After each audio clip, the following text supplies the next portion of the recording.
굴렸어요.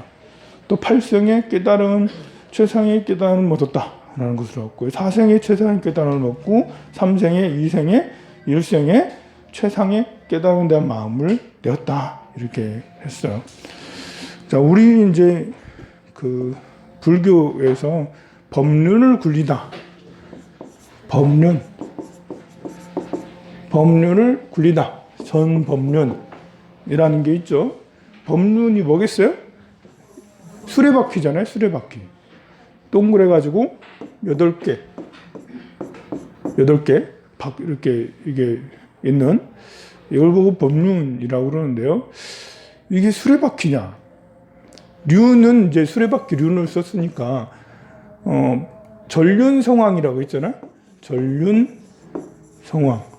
이게 전륜성왕이 수레바퀴를 돌리는 성스러운 왕이 전륜성왕이잖아요. 수레바퀴를 돌린다라는 거야. 전법륜이라는 게 법의 수레바퀴를 돌린다라는 것이 전법륜이라는 것인데, 수레바퀴를 돌려? 뭐지? 수레바퀴? 이 수레바퀴라는 것이 우리가 이제 이렇게 그 마차의 수레바퀴 이런 걸로 생각을 하지 말아요. 그런 걸로 생각할 게 아니라 차라리 태양이라고 생각해도 된다. 태양. 그리고 차크라. 에너지. 왜 우리 차크라 이렇게 보면 그 7개의 차크라? 머리 이렇게 정수리, 이마, 여기 목에, 또 가슴에, 이 명치에, 그리고 단전에, 그리고 저 밑에 이제 회음열 맞나? 회음열 이렇게 똥구멍. 거기에 이게 차크라들이 있잖아요. 에너지의 차크라라면 에너지 트랜스폼이라고 해야 되나? 이제 그 플랫폼, 에너지 플랫폼이 이제 그 차크라예요, 차크라. 내 몸에 100회의 에너지 플랫폼이 있다라는 거죠. 플랫폼이라는 게 전환하기도 하고 바깥하기도 하고, 그러니까 역이라고 생각하면 돼요. 플랫폼이 울산역 플랫폼이라고 그게. 근데 지금 이제 그 범위가 확장이 돼서 플랫폼 기업하면 확장할 수 있는 여러 개를 가진 기업, 뭐 이렇게 카카오 플랫폼 기업이라고 그러고, 구글도 플랫폼 기업이라고 하고, 뭐 페이스북도 플랫폼이라고 그러죠. 거기에 들어가면 많은 것들을 할 수 있다, 애플처럼. 그래서 그런 것도 플랫폼이라고 그러는데, 역시 마찬가지로 우리 인간의 몸에도 플랫폼에 해당되는 그런 위치가 있고, 그곳에도 실제로 우리는 개발을 하면 그런 플랫폼들을 일으키게 할 수가 있다라는 거죠. 이거는 이제 불교 중에서는 신체 역량에 이제 하는 요가적, 신체를 그 수행 삼아서 하는 요가도 여러 가지 요가 있어요. 정신적인 요가가 있고 신체적 요가가 있는데, 신체적 요가에서 말하는 거죠. 그래서 우리의 플랫폼이 정수리에, 그리고 제3의 눈 여기 미간에, 그리고 목에 있는 여기에, 또 가슴 명치에 있는데, 아랫배 배꼽 밑에 단전에, 또 회음열에 이런 차크라들이 있다라는데요. 차크라가 이제 연꽃으로 표현이 되게 돼요. 차크라를, 여러분 차크라를 보면 연꽃으로 이렇게 피어 있는 이런 걸도 하잖아요. 그 연꽃이 동그랗게 피어 있으면 이것이 이제 법륜처럼, 여기에서 이제 에너지 플랫폼이니까 법륜처럼 여기서 황금빛이 나서 쫙 비춰진다는 거죠. 부처님은 이 7개의 차크라를 다 쓰시는데, 7개 중에 이제 여기에서는 백호 강명, 이걸 미간 막보 방면을 쓰였고, 또 백회 여기를 또 많이 쓰십니다. 그래서 부처님은 위에, 정수리 위에 이런 광명들을 정말 많이 쓰시고 하는데요. 아무나 그렇게 쓸 수 있는 게 아니죠. 여기 위에 에너지 플랫폼이 열려 있으니까 충분히 그 에너지를 크게 쓸 수 있죠. 그래서 이 법륜을 굴린다, 법륜을 던지다, 법륜을 투하다. 누구에게? 중생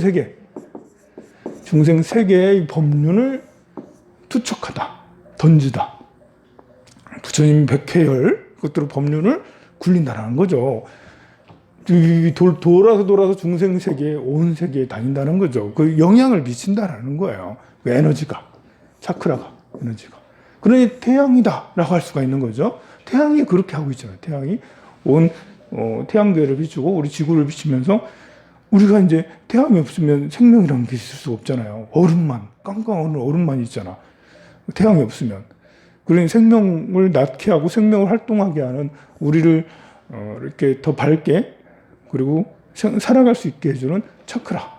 태양이 에너지다. 그리고 차크라다. 이렇게 생각을 하는 것이 훨씬 법의 수레바퀴.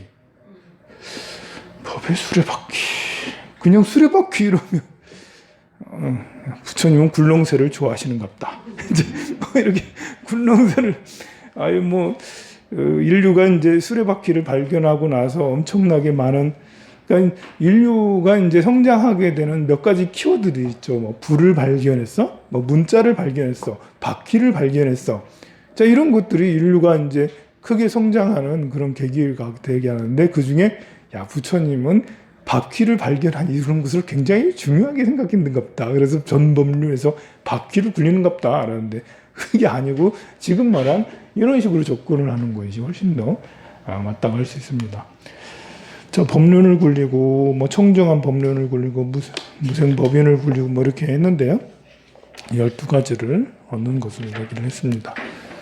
자 하늘에서 꽃비가 내리다. 부처님께서 이 모든 보살 마하살들의 큰 법에 이걸 얻은 일을 말씀하실 때 허공 중에서 만다라꽃과 만다라꽃이 꽃을 비내려서 한량없는 백천마라 법에나무 아래에 있는 사자자에 앉으신 흩었고요.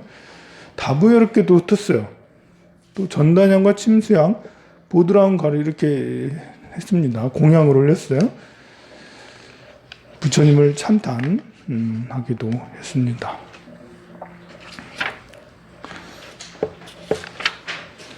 이렇게 해서 분별 공덕품 434페이지 435페이지 아이를 다하여 어떤 중생이 부처님의 수명이 이와 같이 장구하다는 듣고 한 생각이라도 믿고 이해함을 내면 그의 얻은 공덕은 한량이 없다. 라고 해서 뭐 보시지계 인욕정진 선전 반야 바라미를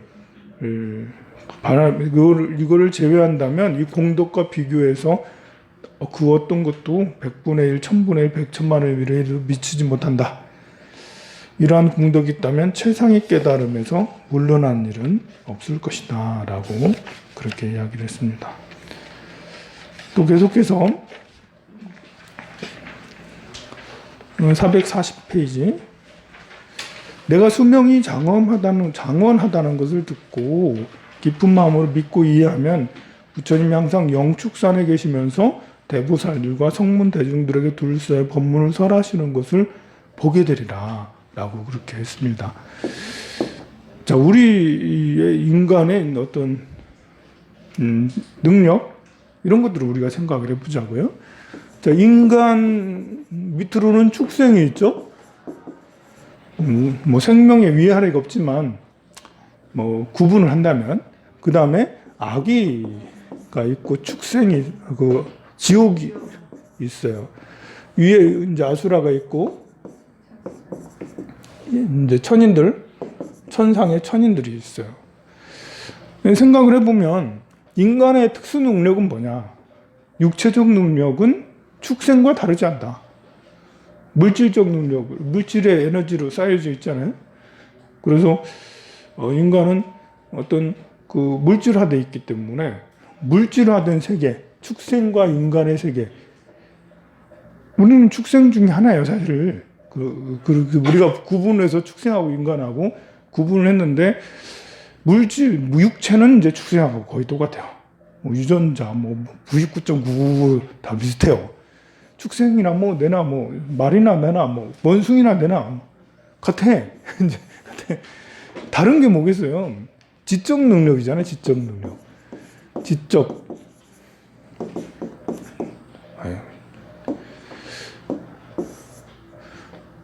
지혜가 다르다는 거죠. 지적 능력이 달라요. 이 지적 능력을 한번 생각을 해보자고요. 이 지혜, 마음이라 할 수 있는데요. 마음, 축생도 다 마음이 있고 다 있는데 이 마음의 영역은 확장성이 커요. 몸은 확장성이 크질 않죠. 몸이 뭐 더 커져요? 커져봐야 좀 더 잘하는 밥을 좀 많이 먹었더니 1kg 늘어나더라. 뭐 이 정도 이제 몇 년이 지났더니 체중이 좀 몇 킬로 10kg 늘었다 줄었다 뭐 이런 거잖아요. 그래서 신체적으로 확장성이 별로 없어요. 신체적으로 이제 뛰어나면 육신통 중에 신족통이 신체적 능력 뭐 또 이렇게 천안통, 천이통 이런 게 신체적 능력이 발달되는 거잖아요. 멀리 있는 걸 보고 듣고 그리고 몸이 이제 물로 변하고 나무로 변하고 뭐 이따가 절로 넘어가고 뭐 순간 이동하고 뭐 이런 것들을 하는 것이 신족통이라 할 수가 있는데요. 신족통은 그냥 되냐? 물질 속에 머물러 있으면 절대 안 된다는 거죠. 마음의 영역을 개발을 해야지 신족통이 그건 따라오는 거예요. 그러면 이런 지적 능력, 마음의 영역은 뭐냐? 이 마음의 영역은 위로도 갈 수도 있고 밑으로도 갈 수가 있죠. 그래서 우리가 지옥 같다. 여러분들 누가 죽거나 뭐 재물의 큰 위험 또는 구설의 어떤 큰 문제가 생겼을 때 지옥 같다. 이 지긋지긋하다. 지옥 같은 인생을 산다. 강아지는 그런 생각 안 할 거예요. 그죠?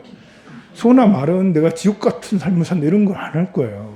왜냐하면 이런 마음의 영역이 그건 배고프면 또 배가 아무리 고파도 좀 지나면 밥 주면 또 괜찮아져요. 근데 이제 사람은 마음의 영역이 크기 때문에 상처도 또 오래 가요. 물론 이제 축생도 상처를 받습니다만 그 정도가 좀 다르죠.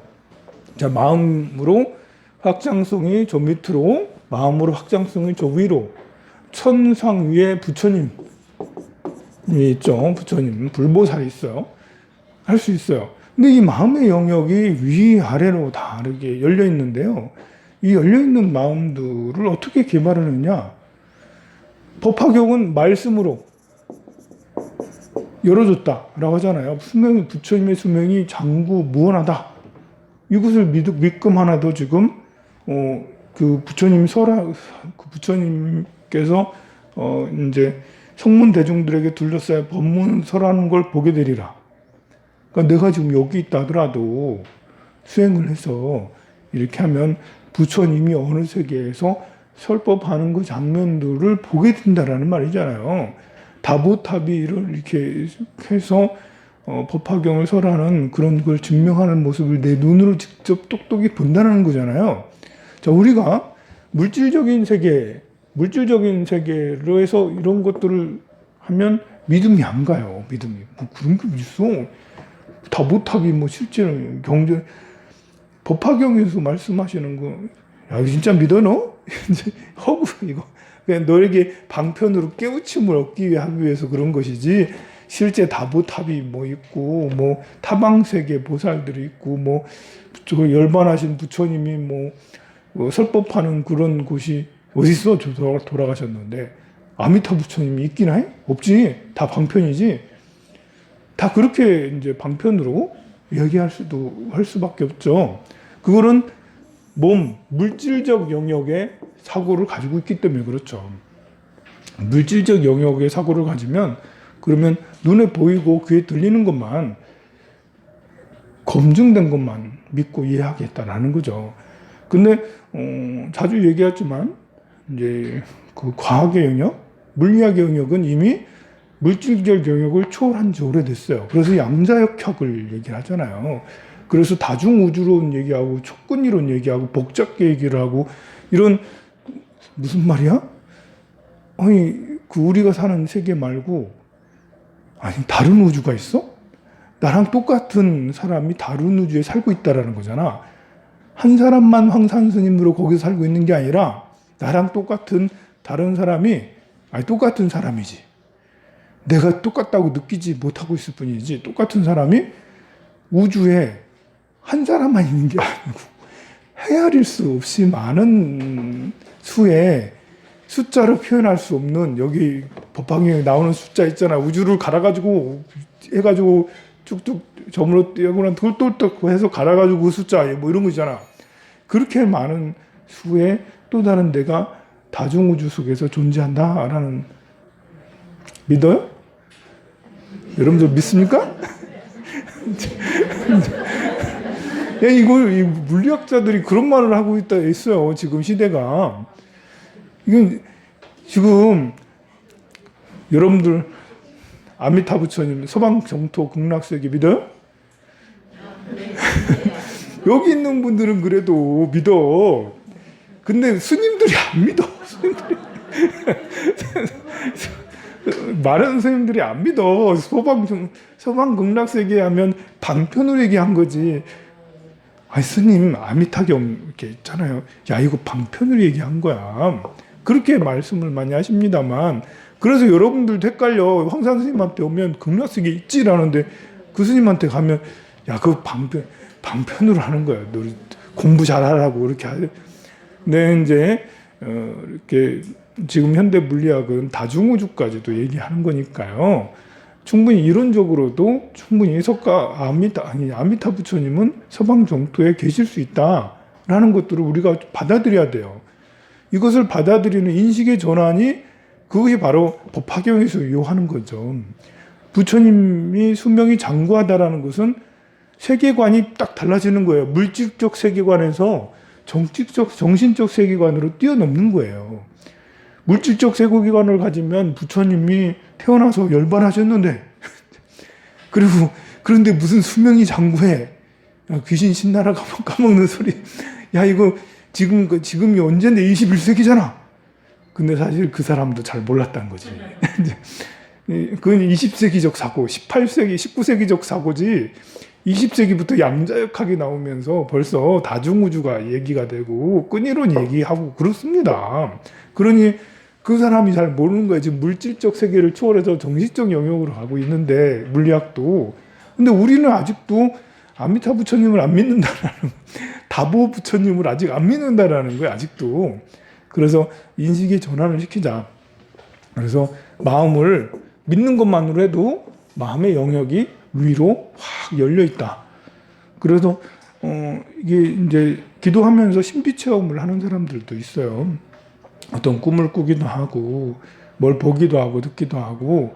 그런데 여러분들이 이제 이렇게 기도하면서 느끼는 신비 체험은 아주 기본적이고 초보자 수준이라 할 수 있는 것도 아니에요. 그래서 꿈이나 아니면 어떤 뭐 이렇게 기도하고 있는데 누가 왔다 간 것 같기도 하고 뭘 봐주는 것 같기도 하고 그런 것들은 내가 마음의 영역, 지적 영역에서 계속 이제 수행하고 기도하고 이렇게 하다 보면 그러면 다른 현상들이 일어나기 마련인데, 아주 기초적인 것들이 보잘것없는 것들이 일어났다고 해서 크게 생각할 필요 없다고요.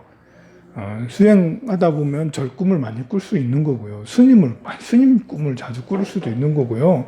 부처님 꿈을 꿔야지, 당연히. 부처님 꿈 꿔야지 않아서 당연히. 내가 수행을 하고 있으면 마음에 법화경을 독송하고 지장경을 독송하면 절 꿈을 많이 꾸고 부처님 꾸고 관세음보살, 지장보살 꿈꾸고 이렇게 해야지 되는 게 당연한 거지.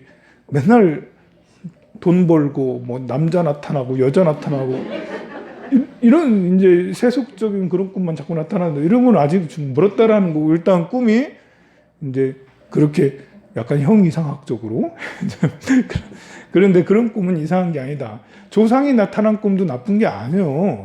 조상이 나타났다는 것도 영적인 영역이잖아. 그래서 야, 나한테 나쁜 일 생기려는 건가 이런 생각할 게 아니고요. 내가 기도하니까 이제 마음의 영역이 열리니까 조상도 나타나기도 하고 신장도 나타나기도 하고 이렇게 다양한 신들이 나타나기도 하고 그러는 거예요. 그러면 그거 당연한 거예요. 이상하다고 여기는 순간 그것도 형상에 빠지게 됩니다. 좀 쉬었다 하도록 할게요.